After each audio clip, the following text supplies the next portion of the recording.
Burning house. The evacuation order hit at 1:17 a.m. I remember the number because I was awake, lying on the couch with a half-warm beer, the ceiling fan spinning like it was trying to forget something. Just like me. I hadn't been sleeping in the bedroom for a while. Not since the last fight. Not since the silence between me and Claire got louder than the shouting ever was. We still lived under the same roof, but the roof didn't feel like ours anymore. It felt like purgatory with a mortgage.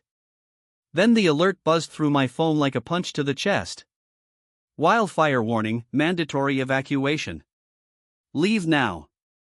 I didn't know where Claire was. Probably asleep upstairs. Probably dreaming of her new life, one without me in it. But when I saw the glow out the window, orange and angry just past the ridge, I moved fast. I ran up the stairs 2 at a time. The door to our bedroom was cracked. She was already awake, sitting on the edge of the bed, phone in her hand, her face lit up and flashing red. "You saw it?" I asked. She nodded. "We need to go." We didn't say much as we packed. Old habits kicked in, grabbed the passports, hard drives, wedding album. Funny how muscle memory still knew what mattered, even when the heart didn't. She packed a duffel bag like she was going for a weekend trip, calm and focused. We didn't talk about the house. Or the divorce papers sitting and signed in the drawer downstairs. We just moved. The sky outside was thick and low, like smoke had dragged the stars down with it. Ash floated like snowflakes on fire. As we pulled out of the driveway, the wind shifted. That's when we saw the flames cresting the hill. Too fast. Too high. Claire gripped the dashboard. "We're not gonna make it out that way," I muttered, hitting the brakes. The main road was already jammed, cars barely moving, people panicking. "We'll take the back road," she said quickly. "The logging road. Through the hills. That's not safe. It's all we've got." I looked at her. And for the first time in weeks, I saw the woman I married, not the one I'd been fighting with. And I followed her. The fire chased us like it had our names. And when the road vanished into a wall of flame, we had no choice but to swerve off route into the woods, down a gravel path that felt like a dead end. That's when we found the cabin. Dark. Boarded up. Empty, we hoped. The air was red. The smoke was rising. We didn't speak. We just ran inside. The door groaned as we forced it open, like the house itself was warning us not to come in. Inside, it was pitch dark, no power, no light but the wildfire glow creeping through the gaps in the boards. The air was stale, thick with the scent of old wood and mouse droppings. But it was cooler than outside, and for now, it was safe. Claire slammed the door shut behind us. I turned the deadbolt out of instinct, even though we both knew a lock wouldn't do much if the fire decided this cabin mattered. We stood there in the dark, breathing hard. Listening. The fire roared somewhere close. Not close enough to torch us yet, but close enough to make the walls sweat. "I think it's abandoned," I said, voice low. Claire nodded. "We'll stay until it passes." "How long?" She shrugged. "Couple hours, maybe." I could tell she didn't believe that. We lit a fire in the old stone fireplace using matches we found in a drawer. The irony hit me later, we were surrounded by fire, and still had to make our own. She sat on the floor, arms wrapped around her knees. I sat across from her, my back to the cold wall. We didn't say much. What was there to say? Outside, the world was burning. Inside, we were already halfway there. "You remember that fight we had?" she said after a while. Her voice cracked from the smoke and the weight of too much silence. "Which one?" I asked. It was half a joke, half a confession. She didn't smile. Just stared into the flames. "Last winter. The one where I left for 3 days. You told me if I walked out, I shouldn't bother coming back." "I remember," I said quietly. She nodded, eyes still on the fire. "I came back anyway. You didn't stop me." I didn't know if I should. "Yeah," she said. Me either. The smoke crept in through the walls, thin and invisible, but real enough that my throat started to sting. I coughed. She handed me a bandana she'd wet with a little bottled water. Funny how we still took care of each other. Even now. Even here. The wind howled, and something hit the side of the house, maybe a branch, maybe something else. Claire flinched. I stood up fast, heart pounding. Looked out a crack in the boards. Still fire. Still night. Still trapped. Do you ever think, she said, softer now, that maybe we didn't break each other? Maybe we were already broken when we met? I looked at her. Really looked. And for the first time in a long time, I didn't see an enemy. I saw someone just as lost as me. Maybe, I said. But I still wanted to be found. The wind outside had picked up. It whistled through the trees like a warning, like something old and angry dragging claws through the forest. Every now and then, the cabin creaked, the old wood settling or threatening to. I didn't know which. Claire and I hadn't moved from the fire in almost an hour. We were too tired to panic and too wired to rest. There's a strange kind of stillness that comes when you realize you've run out of options. You stop planning. You just are. That's when the talking started. It wasn't loud. It wasn't dramatic. It was just the kind of honesty that only shows up when the world outside might end and there's nothing left to lose inside. I cheated, she said suddenly. It landed like a crack across the floorboards. She didn't look at me. Just kept staring into the fire. 3 years ago. Once. My pulse jumped. I didn't move. Didn't speak. Just listened to the air burn. With a coworker, she added. It wasn't about him. It was about not feeling anything anymore. I wanted to see if I still could. My jaw tightened. I stared into the flames and let the heat crawl up my throat. You ever going to tell me? I asked. I just did. Why now? She shrugged. We might die in this place. I figured I shouldn't lie to the last person I ever speak to. I wanted to scream. I wanted to break something. But all I could do was breathe. Slow. Shaky. Controlled, the way you breathe when you're bleeding and trying not to look at the wound. I'd always suspected something. The way she pulled away that year. The weekend trips. The way she cried after we made love, like she was mourning something already gone. You ever regret it? I asked. She wiped at her face. I couldn't tell if it was sweat or tears. Every day. We sat in silence again, and that silence was thicker than the smoke. Then I spoke. I pushed you away. Long before that. I got bitter. Cold. Stopped letting you in. I told myself you changed. Truth is, I did too. I just didn't admit it. Claire looked at me for the first time in what felt like hours. And I saw it: pain, guilt, exhaustion. But not hate.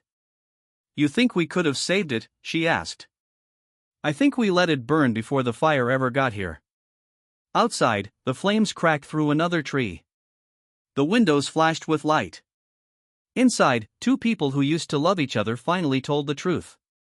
And for a moment, I wondered if honesty could be its own kind of rescue. By morning, the world was red. Not fire red, ash red. Like the sun was bleeding behind the smoke and everything it touched turned gray around the edges. The fire hadn't reached us yet, but the cabin was surrounded now. Trapped wasn't just a word anymore, it was our reality. I stepped outside for a minute, bandana tied over my mouth, just to see if there was any way out. The gravel road we'd come in on was gone. Not just blocked, gone. A fallen tree smoldered across the bend, flames still licking at the bark like it was whispering secrets.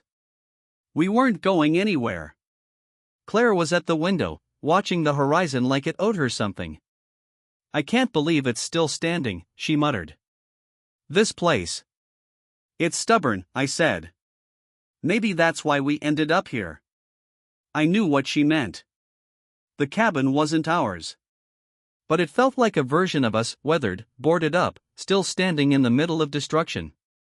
Barely. She walked into the next room, and I heard her rustling through a drawer. She came back with a half-burned notebook and a dusty pen. Flipped a few pages, then stopped. "This is a journal," she said. "Whoever lived here, they wrote everything down." I leaned closer. The ink was faded, the pages stained with time. But I could read enough. July 14th, she left today. Said she couldn't do it anymore. I told her I'd change. I meant it. But maybe she knew I never would. Claire looked up at me. "You think they ever made it out?" "I don't know." She closed the book gently, like it was something sacred. "I didn't pack anything," she said. "Not really." I took clothes, my charger, toothpaste. I didn't bring anything that mattered. Me neither. "You think that says something?" "Yeah," I said. "I think we stopped fighting for us a long time ago. We just didn't say it out loud." The wind changed direction. We heard it before we saw it, trees groaning, the sky dimming, the fire coming around from the other side now. We had hours. Maybe less. "Do you want to try and run for it?" she asked. "Do you?" "I don't know," she whispered. "I just know I don't want to die here, in a place that isn't even ours." She looked at me again, and her voice cracked when she said it. "I don't want us to end like this." Neither did I. But I didn't know if we could survive it. Not just the fire. Each other. By midday, the fire was close enough to hear it breathing. It's not a sound you forget, low and guttural, like the earth itself is growling. The wind carried it straight through the trees, turning the forest into a furnace with no off switch. The sky had gone full orange, and everything we touched felt warm, like the heat was already under our skin. Claire stood by the window again, arms crossed, lips pressed tight. Her knuckles were white. "We're running out of time," she said. I nodded. I knew that. But it wasn't the fire I was afraid of anymore. It was what I had to say before we left. "You're not the only one who cheated," I said. Her head turned, slow. She didn't speak, but her eyes did. Shock. Hurt. Maybe worse than what I felt when she told me. "It was a year ago," I said. "Someone I met at a hardware store. Nothing serious. Just coffee, at first." Claire's jaw tensed. "Why are you telling me this now?" "Because I don't want to lie to you if this is the end." She looked at me like she didn't recognize me. Then again, I barely recognized myself either. "You blamed me," she said quietly. "For everything. Made me feel like I ruined us. And you were doing the same damn thing." "I hated who I was," I said. "So I made you carry it too." The truth, when it's that raw, doesn't explode. It cracks. Quiet. Deep. She sat down hard on the old wooden floor, pulled her knees up to her chest. "I used to dream about us growing old together," she said. "Rocking chairs. Garden in the back. Sunday mornings." "I used to dream about you running away," I replied.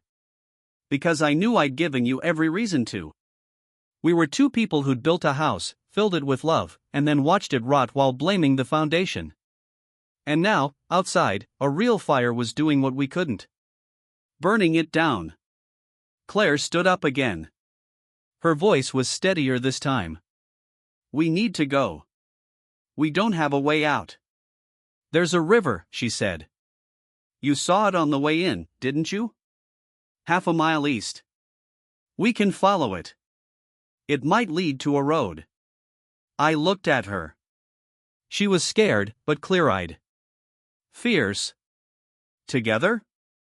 I asked. "I'm not running without you," she said. "Not forgiveness. Not yet. But something close. Maybe the start of something honest." We packed what we could: 2 bottles of water, that journal, the flashlight, a pocket knife. She grabbed the notebook like it was part of her now. As we stepped out of the cabin, smoke rolled through the trees like a slow wave. "Hey," she said, before we started walking. I turned. "If we make it, we start over. Not just us. Ourselves." I nodded. No more lies.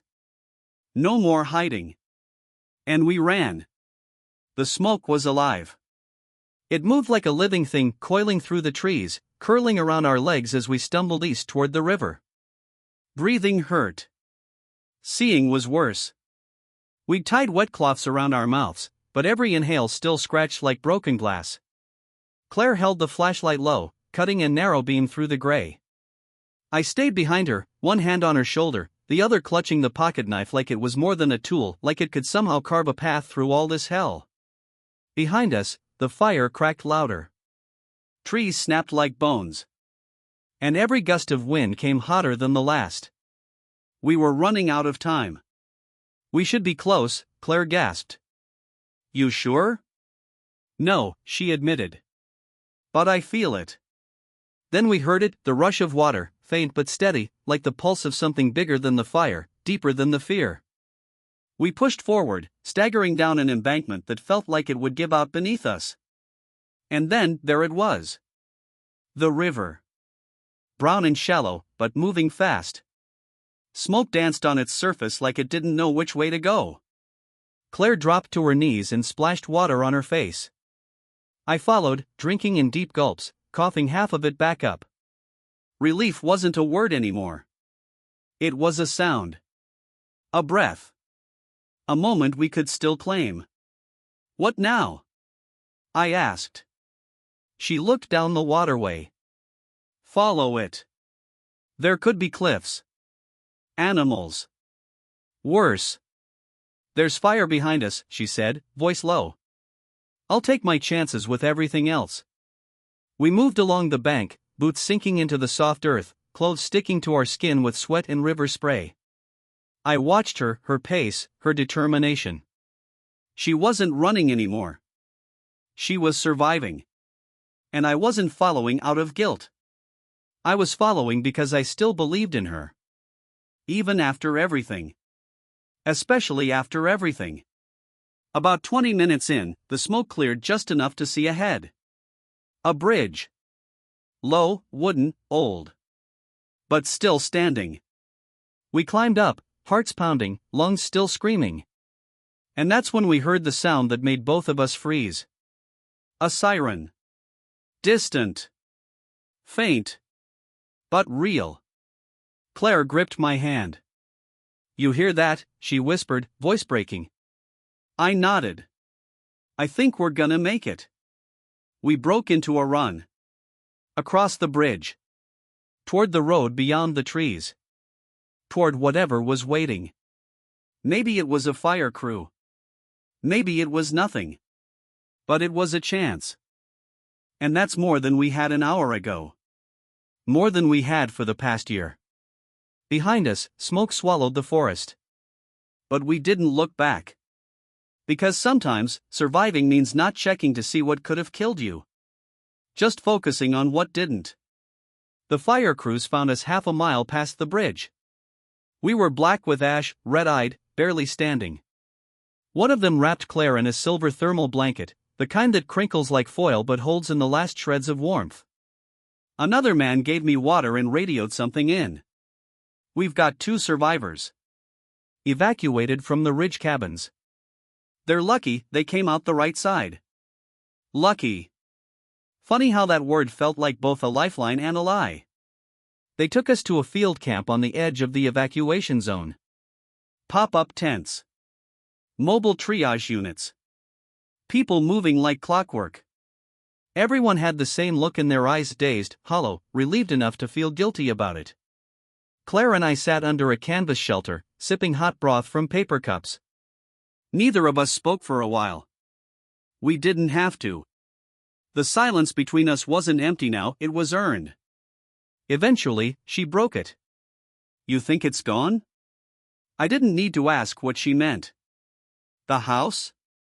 "Yeah," I said. "Probably. She nodded. Took another sip. Strange. I don't feel sad about it. Me neither. I think I let go of it a long time ago. And there it was, the thing we hadn't said out loud. We didn't lose that house in the fire. We'd already lost it in the way we stopped laughing. Stopped talking. Stopped reaching. All the fire did was finish the job. And weirdly, that was freeing. Later, they let us call a rideshare out to the motel the evacuees were using. I sat beside Claire in the back seat, the driver making small talk neither of us could hear over the thud of our own thoughts. As we pulled away, I watched the treetops fade into smoke and sky. A ridge of black still smoldered where we'd come from. The place that almost ended us. And maybe saved us too. At the motel, they handed us a key, 1 room, 2 beds. Claire looked at it, then looked at me. I'll take the couch, I offered. She shook her head slowly. We can share the bed, she said. It's not about space anymore. That hit different. Not romantic. Not hopeful, even. Just real. That night, lying side by side, we didn't touch. We didn't speak. But I heard her breathing. Steady. Close. And for the first time in months, I didn't feel alone. We woke to quiet. Not silence, but the kind of hush that only comes after something massive has passed through, like the land itself was holding its breath. Outside the motel window, the sky was pale and bruised, smoke hanging low like a memory. Claire stirred beside me, turned her face into the pillow. I watched her for a moment. There were creases on her cheek from the blanket. Her hair was tangled. She looked nothing like the woman I married. And yet, she looked more like herself than I'd seen in years. We stepped outside, coffee in hand, sitting on a plastic bench as evacuees milled around us, some making calls, others just staring into the morning. They said the fire's mostly contained now, Claire said. Yeah. They also said our house didn't make it. I nodded. I felt the loss settle somewhere deep, but not sharp. Not anymore. Just real. They're offering relocation funds, she added. Temporary housing, clothes, essentials. Guess we're starting from scratch. Claire looked at me. Do you want to? It wasn't just about a new address. It was about us. And the way she asked, it wasn't desperate. Wasn't pleading. It was something harder. Hopeful. But not naive. I think we need to, I said. Not just move. Rebuild. Not the same thing. Something better. Something honest. She nodded. No more pretending. No more silence. And if we don't make it, she asked. Then we don't, I said. But at least this time, we'll know we tried.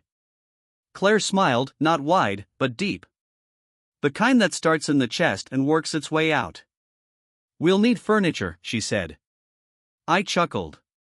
And walls. And maybe this time, fewer secrets. I raised my coffee cup. To burning it all down. She raised hers. And building what's next. We didn't fix everything. Some things can't be fixed. But that day, walking out of that motel together, ash still in our hair and smoke still under our nails, we carried something new between us. Not the weight of what we lost. But the shape of what we could still create. Together.